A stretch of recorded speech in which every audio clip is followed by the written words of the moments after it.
And now, it's time for another Dice Tower review with Tom Vasel. One of the most popular games ever is Jungle Speed. Today we're going to be taking a look at Jungle Speed Safari, which, as you can see, has a box which just disintegrates practically, but it doesn't matter because you keep the game in the bag, just like the original Jungle Speed. Now, if you remember Jungle Speed is a game where you flip cards over, and when your card matches someone else, you both grab for this totem, this wooden thing in the middle, and the first person who gets it gets points, etc. It's a very scary game to play with people with long fingernails. This game, though, comes with multiple totems in it. Does that make it better? Let's look.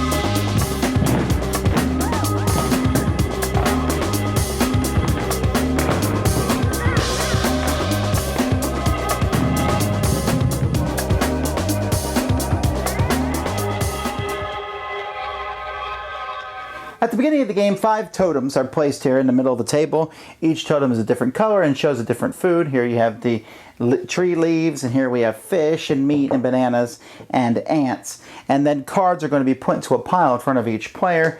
These cards are placed there, and you can see here, so we essentially have a setup for a 4-player game. When it's your turn, you're going to take a card from your pile and you're going to flip it over in front of yourself. Now, when you flip it over, the rules are very clear. You cannot flip it so I can slowly look at it before everyone else. You have to flip it away from you. So you flip it and put it in your score pile. If it shows an animal with a white background, nothing happens. So that card is just added to your score pile. Hooray! You get a card in your score pile. If the card has a blue background, then everyone must grab the food that that animal eats. So for example, here's the giraffe. Once his eucalyptus leaves, the first person to grab this totem that shows the leaves on it will get this scoring card and add that card to their pile. So here we have the pelican who likes to eat fish. Here we have the anteater who likes to eat ants. And here we have the monkey who likes to eat bananas. So that's how you do those. When one of these tiles is turned over with this action background, then everyone needs to make the action of a bull. So you can, make a sound of a bull, I don't know, like that, and maybe make actions with it with your hands, like, with the horns, something like that. The last person to do that loses a card from their score pile, which is removed from the game. So everyone act like a crocodile, everyone act like a gorilla, everyone act... Oh, this is not an acting like one, this is a chameleon card. When this one's turned over, there's 2 ways to play. The way I prefer is the speed method. This is purple. You see the chameleon there in the purple? So when that's flipped over, everybody grabs the first person to grab the purple totem. And by the way, when you're grabbing these, you can only use one hand. We'll get this card added to their pile. The other way to play is when you turn over chameleon, everybody must touch something of that color. Now, you cannot touch anything that's part of the game, and you can't touch another player, which is good because I've seen someone get punched doing this. You run around the room or whatever, find something that's red. I just touched a table, that's red. The last person to do so will again lose a card out of their scoring piles. Finally, a hunter card. When you flip over a hunter card, you are the hunter. Everyone else covers their piles as quickly as they can before you have a chance to slap one of them. Because if you slap one of their piles before they slap it, then you will be able to steal a card from them. And if you cover your own pile, then you shot yourself in the leg and you lose a card. So anyway, this will continue to go till all the cards are turned over, and whoever has the most cards in their scoring pile is the winner of the game. Jungle Speed can be a chaotic game. Craziness, but it's fun. I've played it before, always have a good time. Again, except for with people with long fingernails, and I do have scratched arms and bruised wrists. This game is even more chaotic because you look and every turn something's happening in this one except when a white card is turned over. The white cards, nothing happens, but for the most part, things happen. So you're grabbing the things.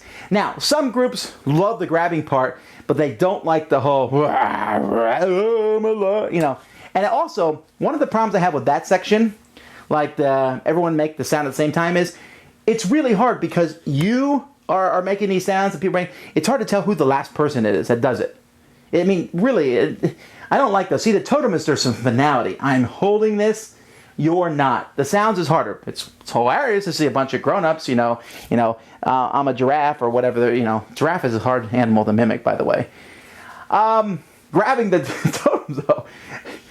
I have not played a game of this yet where they haven't flown off the table. Or they haven't flown in and people have grabbed the wrong one, proudly held it up to realize they were holding the wrong one because they went for it. Someone else went for it, accidentally pushed another one, and you grabbed it. You're only allowed to grab one. That didn't stop some players from still trying to sweep the table. The game is silliness personified. And I think that if you like Jungle Speed, you'll like this one. It's along the same lines. This is a game that you can bring to a party and play. And again, being careful of people with fingernails or other, brass rings or whatever. But the idea of it works well if you're the intended audience. I like it. Sometimes. You say, let's play it. All right, great. We play it. Now I'm good. Let's play something else that may be a little bit more involved. This doesn't take a lot of thought. But I like the illustrations. I like the totems. They're perfect for grabbing, and the game works well for what it is. I think kids and teenagers are going to love this. Well, actually, I know they will love it, and it works well in those situations. A good family game, and keeping it in its bags makes it easy to store and leave around. So anyway, that's Jungle Speed Safari. Thanks so much for watching the Dice Tower videos. Find more great videos and reviews, as well as our top-rated audio podcast at Dicetower.com.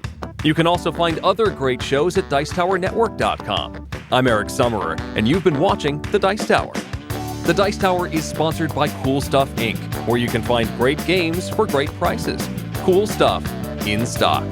Check them out at CoolStuffInc.com. Shut the door! Yeah?